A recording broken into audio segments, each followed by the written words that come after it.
अब बात बंगाल की, जहां ममता बनर्जी के पार्टी मैनिफेस्टो के बाद हंगामा खड़ा हो गया। टीएमसी ने चुनावी घोषणा पत्र को इश्तेहार 2026 का नाम दिया।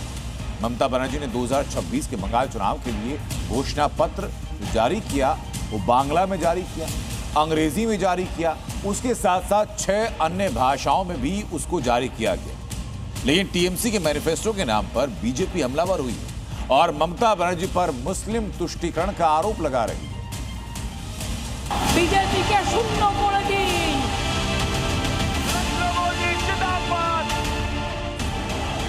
चुनावी तारीखों के ऐलान के साथ ही पश्चिम बंगाल की सियासी फिजा गरमाने लगी। बंगाल में बीजेपी के तेवर ने दीदी को डरा दिया। बीजेपी के हिंदुत्ववादी एजेंडे से ममता को अपनी कुर्सी जाने का डर सता रहा है और यही डर रह रहकर उनकी जुबान से निकल भी रहा है। कभी ममता पश्चिम बंगाल में तृणमूल के नहीं होने का डर दिखा रही हैं। আছি বলে না আপনারা সবাই ভালো আছেন। कभी ममता अपनी जान के खतरे का डर बेच रही हैं। কথা বলছেন যেন আমার মৃত্যুর কামনা করে আমাকে খুন করার কনস্পিরেসি করছেন, এই কিন্তু প্রভোকেশন স্টেটমেন্টগুলোর প্রমাণ, এটা মাথায় রাখবেন। तो कभी ममता बनर्जी बंगाल के बढ़ जाने की बात से लोगों को डरा रही हैं। ভুলকে ভোট না দিলে এই বিজেপি শয়তানরা বাংলাটাকে দখল করবে, উত্তরবঙ্গকে দখল করে বাংলা থেকে বাদ দিয়ে দেবে। और अब ममता का यही डर, बंगाल में वोट बैंक छिटक जाने का खौफ उनके मैनिफेस्टो यानी घोषणा पत्र यानी कि इश्तेहार की शक्ल में सामने आया है। दरअसल तृणमूल कांग्रेस पार्टी ने विधानसभा चुनाव में अपनी पार्टी के मैनिफेस्टो का नाम इश्तेहार 2026 दिया है, जिसके बाद मुस्लिम तुष्टीकरण को लेकर सवाल उठने लगे हैं, जिस पर राजनीतिक घमासान भी शुरू हो गया है। पीएम मोदी ने ममता के इश्तेहार वाले वादे पर बड़ा हमला बोला है।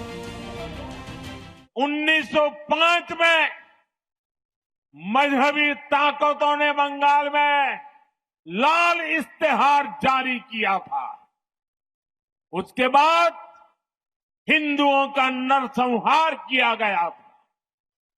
टीएमसी हमें उसी की याद दिलाना चाहती है। आपको बता दें कि बंगाल के इश्तेहार 2026 को लेकर प्रधानमंत्री ने जिस 1905 के लाल इश्तेहार का जिक्र किया, उसका लिंक आजादी के पहले के बंगाल से जुड़ा है। दरअसल 1905 से 1907 के बीच का समय बंगाल के लिए बेहद संवेदनशील था। करजन के बंगाल विभाजन के फैसले के बाद पूरे राज्य में वंदे मातरम और स्वदेशी की गूंज थी। इसी दौरान लाल इश्तेहार नाम का विवादित दस्तावेज सामने आया था। इस लाल इश्तेहार पर्चे को इब्राहिम खान ने लिखा था और ये पर्चे ढाका नवाब के प्रभाव वाले इलाकों में बांटे गए थे। इस पर्चे यानी लाल इश्तेहार का मकसद मुस्लिम समाज को स्वदेशी आंदोलन और हिंदुओं के खिलाफ लामबंद करना था। बीजेपी इसी ऐतिहासिक घाव को टीएमसी के इश्तेहार से जोड़ रही है। हालांकि ममता बनर्जी इस चुनावी लड़ाई को बांग्ला भाषा बनाम हिंदी बनाने में जुटी है। আপনার দায়িত্ব বিএসএফ বর্ডার আপনার হাতে, তাহলে যদি কোনো খুশবইটিয়া কোথাও ঢুকে থাকে তার জমিদারি তো আপনার। আপনি আগে পদত্যাগ করুন, তারপরে খুশবইটিয়ার কথা বলুন। বাংলায় কথা বললে খুশবইটিয়া রোহিঙ্গা আর আপনি ভোট চাহেঙ্গা।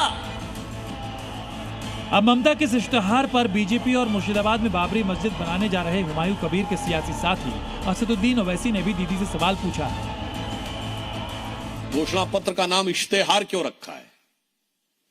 बांग्ला भाषा के प्रति बहुत अप्रतिम आत्मीयता और अगाध प्रेम बताने वाले लोग बताएं, क्या इश्तेहार बांग्ला का शब्द है, फारसी का शब्द है? उर्दू में जारी कर रहे हैं।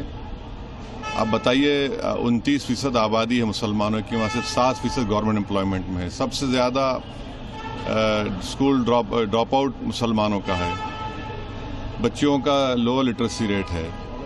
अगर आप मालदा मुर्शिदाबाद चले जाएंगे वहाँ तो बहुत ज़्यादा गरीबी है।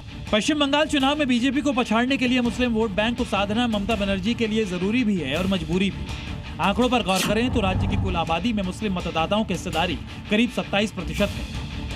लगभग 90 विधानसभा सीटों पर मुस्लिम वोटर्स नतीजों पर सीधा प्रभाव डालते हैं।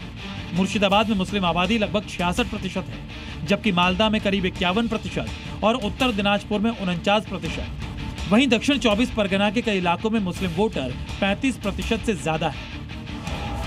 दरअसल बीजेपी के हिंदुत्व एजेंडे के साथ साथ हुमायूं कबीर की बाबरी पॉलिटिक्स ने भी ममता बनर्जी के डर पर डबल अटैक किया है। ऐसी तस्वीरों ने ममता के अंदर मुस्लिम वोट बैंक के बंटवारे का डर भर दिया है